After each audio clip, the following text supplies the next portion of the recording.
नमस्कार दोस्तों, स्वागत है आपका भारत 2.2 पॉडकास्ट चैनल में। मैं विकास कुमार शर्मा। आज हम लोग हैं भागलपुर डिस्ट्रिक्ट में विधानसभा में, और आज हमारे साथ मौजूद हैं यहाँ के जन स्वराज पार्टी के एमएलए कैंडिडेट्स माननीय श्री अभय कांत जी झा जी।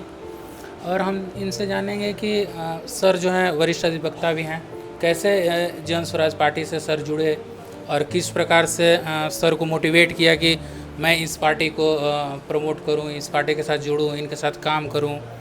और जो प्रशांत जी का 5 सूत्रीय कार्यक्रम है, जैसा कि आप लोगों ने सुना ही होगा कि रोज़गार कैसे यहाँ पैदा करना है बिहार में, यहाँ का पलायन कैसे रोकना है, शिक्षा पे किस तरह से यहाँ पे स्कूल को और बढ़िया डेवलप करना है, और ये तब तक करना है जब तक कि बच्चे यहाँ से बाहर नहीं जाएँ पढ़ने के लिए। और यहाँ का आप रोड का कंडीशन देख सकते हैं, बिजली पे उन्होंने बात की, और भी बहुत सारे जो अहम मुद्दे हैं उस पर सर से हम जानेंगे एक एक करके सारा चीज़। सर, वृद्धा का जो पेंशन है उस पर भी उन्होंने कहा कि अब से 2000 किया जाएगा। 400 रुपये में क्या गुजारा होता है किसी का। तो आपके प्रश्नों का जी सबसे पहले मैं जवाब देना चाहूँगा जी कि आपने ये कहा कि आपके दिल और दिमाग में जी यह बात कैसे आई जी कि एक ऐसा व्यक्ति जी प्रशांत किशोर जी जो हमारे ही समाज के बिहार के रहने वाले हैं जी और उसके दिल और दिमाग में कैसे इस तरह की बातें आई और आपने किस तरह उन्हें पसंद किया। जी आपको इस बात की जानकारी मैं दे देना चाहता हूं कि गत 2 वर्ष पूर्व जी भागलपुर में मुझे किसी ने इनवाइट नहीं किया था। ऐसे ही वोट आए थे। यहाँ पर किसी ने कहा कि आज प्रशांत किशोर जी का कार्यक्रम लाजपत पार्क ऐतिहासिक स्थल भागलपुर में होने वाला है। मैंने कहा कि किस समय उनका प्रोग्राम होने वाला है, तो हमको ये सूचना दी गई कि 1 बजे कार्यक्रम शुरू होगा। मैंने उस दिन जो मेरा इंगेजमेंट था केसेस में, मैंने अपने उस इंगेजमेंट में उस जज को, पीठासीन पदाधिकारी से कहा कि मैं आपसे थोड़ी देर के लिए अलग होना चाहता हूँ। क्यों? कि मुझे एक मीटिंग में अटेंड करने के लिए जाना है। प्रशांत किशोर जी भागलपुर आए हैं। जी तो उनसे मैंने छुट्टी ले ली और छुट्टी लेकर मैं वहाँ पर उस कैंपस में गया, लाजपत पार्क स्थल पर। लाजपत पार्क के मैदान में आपको विश्वास नहीं होगा कि मैं सामान्य लोगों की तरह एक कुर्सी लिया और पंडाल में बैठ गया।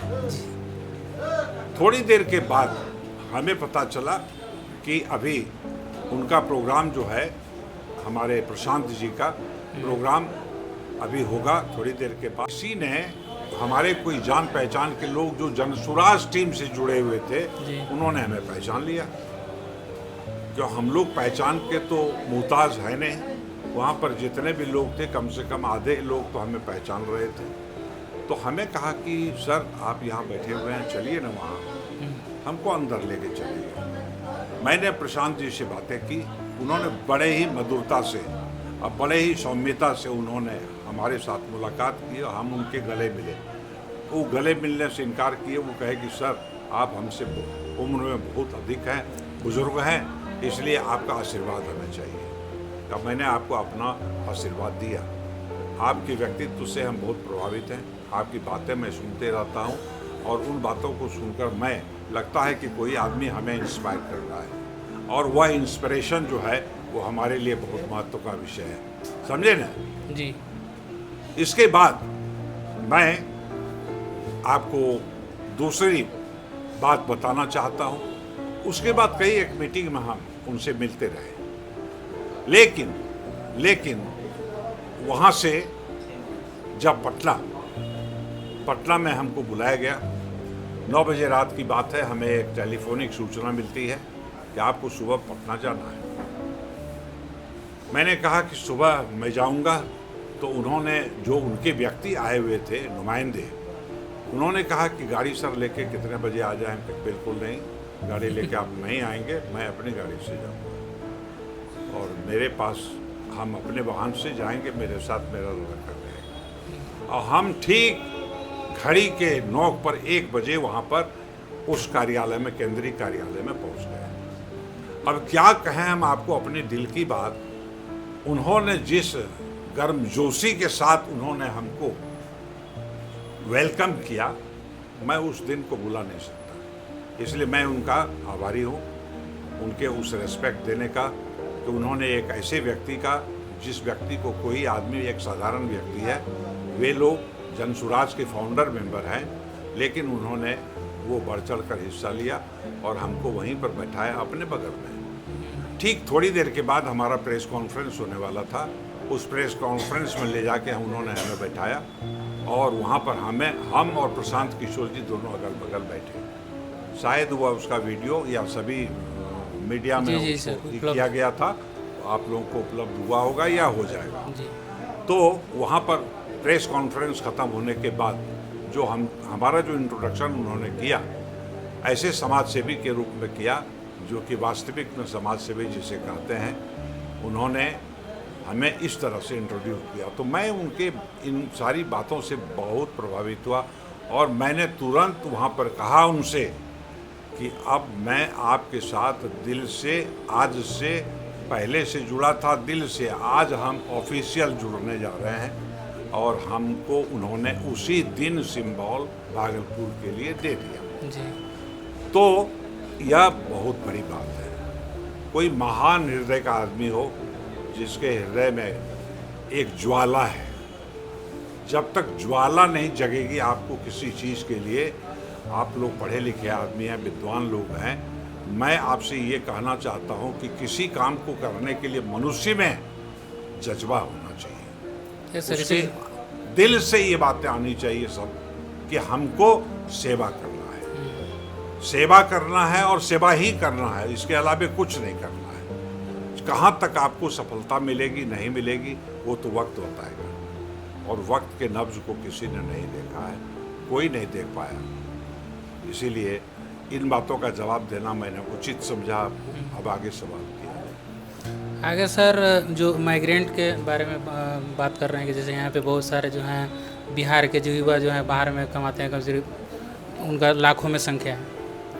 और पलायन बिहार से क्यों हो रहा है, पहले इस बात को, बेसिक चीज़ को समझने की ज़रूरत है कि पलायन हो क्यों रहा है। पलायन होने का मुख्य कारण क्या है?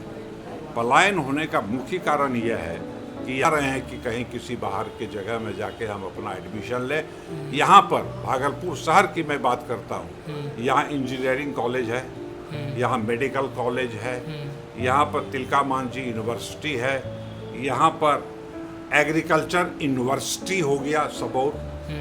अब इतने साधन रहने के बावजूद बच्चे पलायन क्यों कर रहे हैं? इसका मुख्य कारण क्या है? मुख्य कारण है कि सरकार की उदासीनता। सरकार ने कभी कोई प्रमुखता से इसमें हिस्सा नहीं लिया। सरकार ने अपने फंड का समायोजन कर दिया, बड़े बड़े अस्पताल बनवा दिए, सुपर स्पेशलिटी का हॉस्पिटल बनवा दिए, लेकिन उस सुपर स्पेशलिटी हॉस्पिटल में एक रोगी नहीं है, वो सब के सब इधर उधर जा रहे हैं प्राइवेट हॉस्पिटल्स में। क्यों? इसलिए कि वहाँ जाने के बाद वो संतुष्ट नहीं है, उनकी सेवाओं से संतुष्ट नहीं है। इसकी शिकायतें जब वहाँ पर ऊपर वाले पदाधिकारियों को दी जाती है, या जो भारत या बिहार सरकार के जो जिम्मेवार लोग हैं, उन लोगों ने कभी इस ओर सख्ती से ध्यान नहीं दिया, और नहीं देने के कारण व्यवस्था चरमरा गई।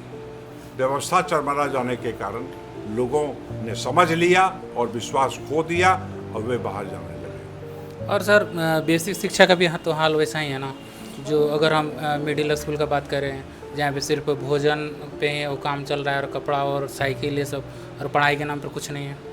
पढ़ाई के नाम पर ये है कि स्कूलें खुले, विद्यालय खुले देहात में, गाँव में, समाज में, लेकिन आप भागलपुर का प्रीमियर इंस्टीट्यूशन माना जाता था before independence and after independence of the country. Bhagalpur का CMS स्कूल,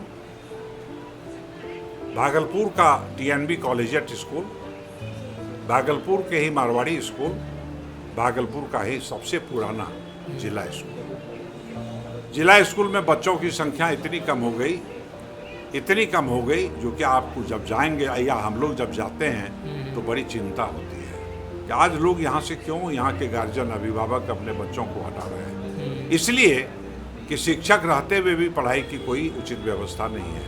वहाँ पर कोई ऐसा इन्वायरमेंट नहीं है कि बच्चे ये समझ पाएँ कि मैं यहाँ से कुछ लेके जा रहा हूँ।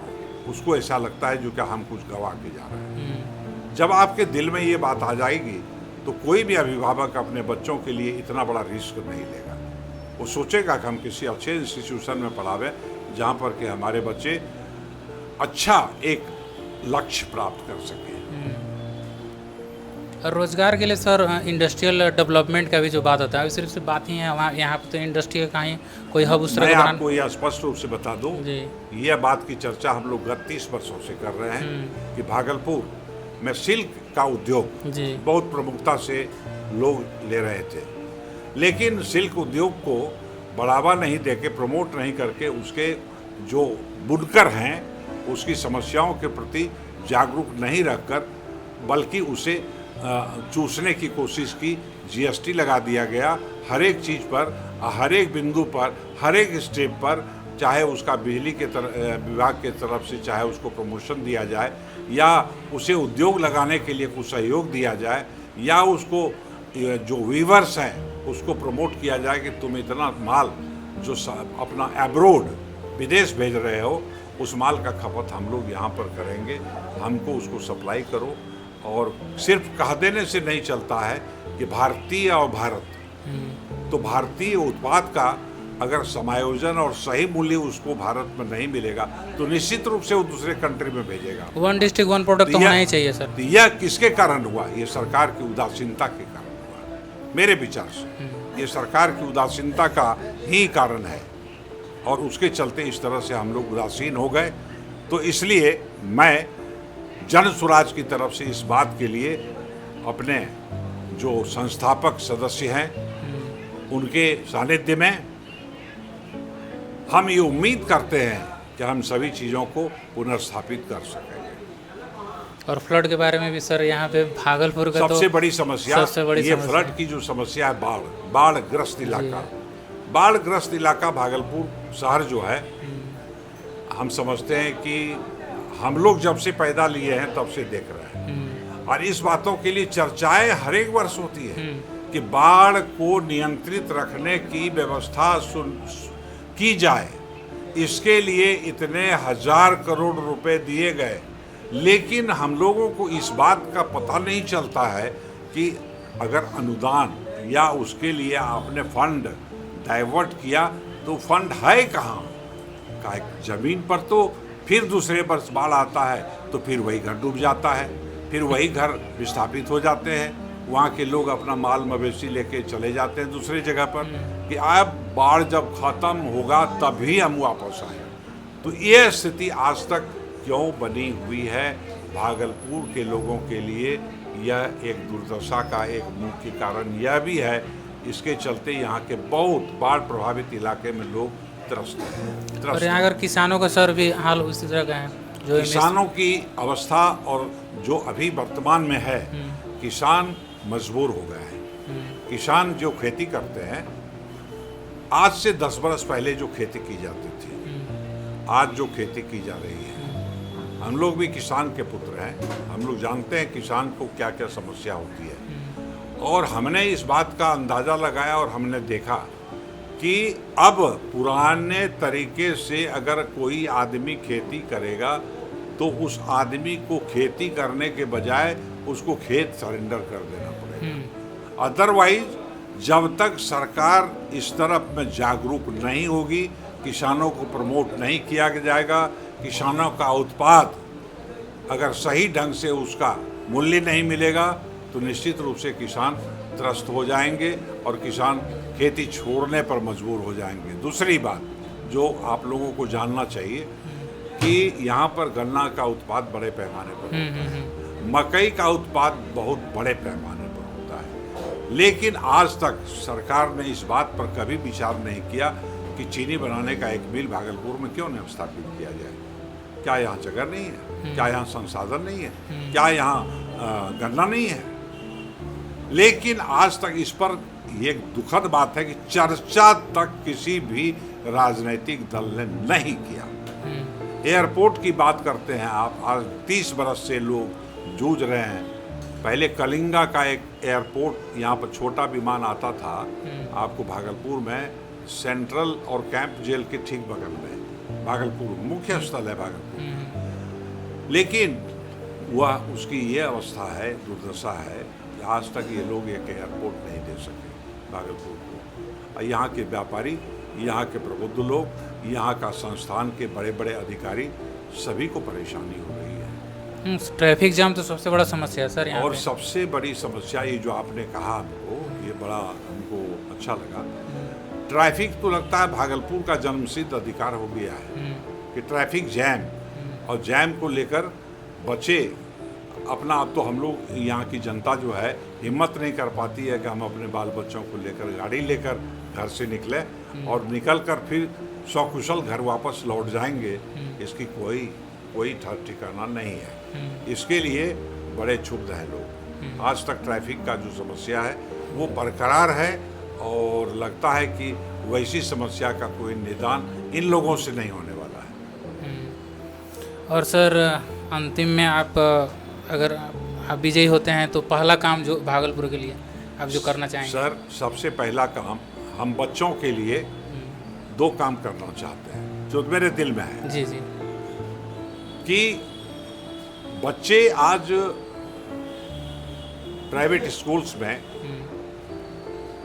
गरीब के बच्चे, मध्यम वर्ग के बच्चे और उच्च श्रेणी के लोग क्यों इस बात को सोच रहे हैं जो क्या नहीं साहब, हमको बच्चे को चाहे हमको जैसे भी हो, हमारा जेवर बेचना पड़े, धन बेचना पड़े, जो बेचना पड़े, लेकिन हम अपने बच्चे को किसी सरकारी स्कूल में नहीं पढ़ाकर हम किसी प्राइवेट स्कूल में एडमिशन करा लें। तो सबसे पहला काम मेरा ये होगा कि वैसे बच्चे जो कि सही में इस लायक नहीं हैं, उस खर्च को, आर्थिक बोझ को उठाने के लिए सक्षम नहीं हैं, उन बच्चों के लिए हम उनको प्रमोट करेंगे, उनके गार्जियन को, और उनको इनवाइट करेंगे कि आप बच्चों को लेके आइए और उन बच्चों का एडमिशन, मैं आपकी इच्छा है प्राइवेट स्कूल में तो प्राइवेट स्कूल में पढ़ाएंगे, लेकिन उसका खर्च वहन हम करेंगे जी। खर्च वहन हम करेंगे, चूँकि आप आर्थिक बोझ उठाने के स्थिति में नहीं है। ये हमारे पार्टी का संकल्प है। बच्चों के लिए जो बच्चा बस्ता लेके घर से निकलता है तो उसकी कुछ उम्मीदें होती हैं, उसके गार्जियन, अभिभावक का कुछ उम्मीद होता है, और वह उम्मीद उसके परिवार का होता है, और उस उम्मीद पर अगर हम खरे नहीं उतर पाए तो हम समझते हैं कि किसी भी समस्या का निदान के पहले निराशाई हाथ लगेगी। इसलिए बच्चों को आप आगे बढ़ाइए, बच्चे की शिक्षा को पुनर्जीवित कीजिए और उसे ऐसा बनाइए कि हर घर में एक प्रबुद्ध नागरिक हो और उसको एक विज़न हो, दृष्टि हो कि अपने राज्य को किस तरह से चला सके। और ये जब तक शिक्षा नहीं होगा ये नहीं होगा। तो ये थे हमारे साथ, इनका विजन सुन रहे थे आपने। होप आपको पसंद आया होगा तो लाइक और सब्सक्राइब जरूर करें।